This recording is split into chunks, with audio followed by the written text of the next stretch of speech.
Bien, sí, un poquito extrañado de no ver a algunos. Lamento esto profundamente, la verdad. Sobre todo los tiempos de oración deben ser tiempos de una especial convocatoria. La iglesia que no ora es una iglesia muerta. Gloria a Dios por los maestros y los diferentes servidores, pero esto no basta para alcanzar las almas. Así que estoy bastante extrañado, no lo voy a negar. Y ahora que estaba aquí, me acordé de una anécdota de uno de los autores. En pleno invierno, ¿cuántos saben que en Estados Unidos están pasando el más crudo y más cruel de los inviernos en los últimos tiempos? Y sin embargo, en aquel crudo invierno se acerca un asistente de la iglesia, al predicador de turno, y le dice: predicador, ¿y cómo va a hacer usted para llenar este auditorio si no vemos la gente? Dijo: eso es lo que tú no ves, pero esto se logra solamente a través del fuego intenso que produce la oración.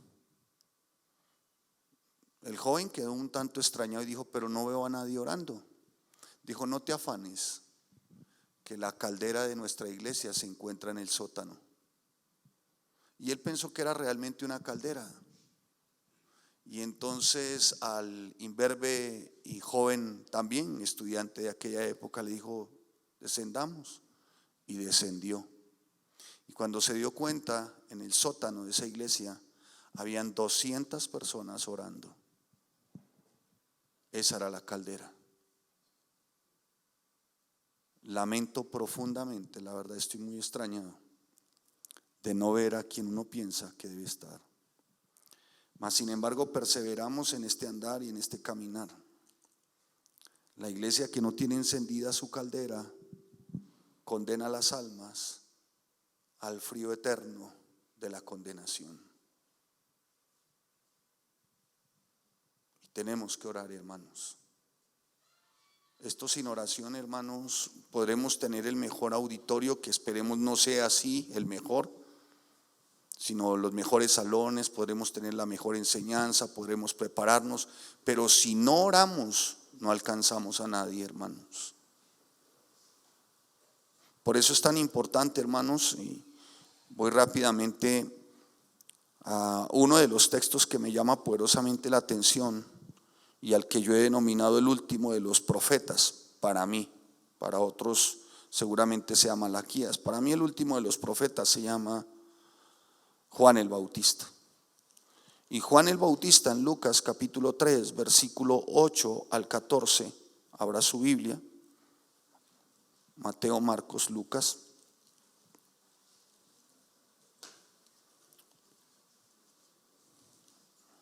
En el capítulo 3, el último de los profetas, vuelvo y le repito, lo considero así porque de verdad de ahí en adelante escuchar otro de los profetas pues no es como tan, y con esa vehemencia no es tan usual.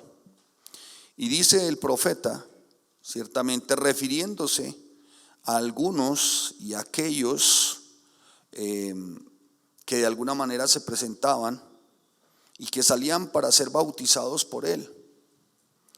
Se presentaron como creyendo aquellos que era suficiente con ciertos ritos, dentro de los cuales estaba el bautismo, o tal vez quién sabe cuántos más, y leyes que ellos cumplían. Sin embargo, el profeta les dice: miren, ¿saben qué? Y le decía a las multitudes: pues seguramente no nos vamos a apartar, o no se aparten seguramente de sus actividades, o de sus hábitos, o de sus costumbres. Pero en el versículo 8 hace el énfasis en algo bien especial. Y dice: ¿saben qué? Antes de todo esto, más bien, hagan pues frutos dignos de arrepentimiento. Amados santos, hacer frutos de arrepentimiento significa cambiar nuestros deseos, significa cambiar nuestras costumbres, nuestros hábitos, y sujetarnos definitivamente a la persona de Jesucristo. Y los frutos de arrepentimiento, de alguna manera, pues se evidencian en nuestras conductas externas cuando ha habido un cambio, cuando ha habido un cambio en nuestra manera de pensar, en nuestro corazón, cuando ha habido un cambio en nuestras actitudes. Eso es frutos dignos de arrepentimiento. Y esto es, amados santos, a diario. A diario tenemos que pedirle al Señor: Señor, cambia nuestra manera de pensar, de sentir. Mire, hoy muchos no están porque seguramente no han renovado su manera de pensar en cuanto a la oración de intercesión. Hoy varios no están porque no han renovado aún desde su corazón verdaderamente la compasión por el perdido. Y mañana seguramente convierten el domingo en eso, en un rito, en un culto dominical.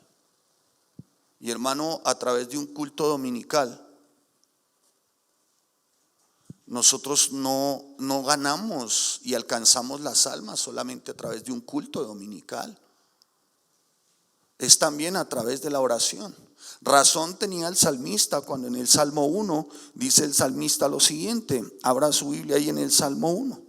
Y dice el salmista, escuchen, y hace un énfasis muy especial, ¿no? Y empieza el texto con una palabra que de verdad debiéramos nosotros de tener, de guardar, de atesorar. Empieza diciendo bienaventurado, o sea, doblemente dichoso, doblemente feliz, el que no anduvo en consejo de malos, ni estuvo en camino de escarnecedores, ni en silla no estuvo en camino de pecadores, ni en silla de escarnecedores se ha sentado, sino que en la ley de Jehová está su delicia, y en su ley medita de día y de noche.